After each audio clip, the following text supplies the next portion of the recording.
Division of at least whole 4 digits by 3-digit numbers. When dividing 4-digit numbers by 3-digit numbers, you can use long division.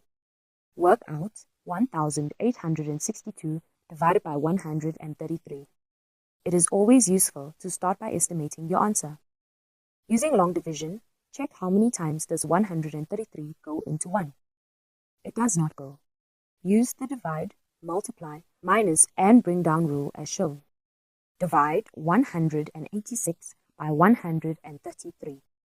Write the answer, which is 1, on top. Multiply 1 by 133.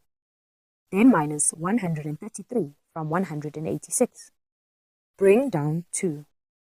Divide 532 by 133 and write the answer at the top. Therefore, 1,862 divided by 133 equals 14. You can check your answer by multiplying 133 by 14. 133 times 14 equals 133 times 10 plus 4 equals 133 times 10 plus 133 times 4 equals 1,330 plus 532 equals 1,862.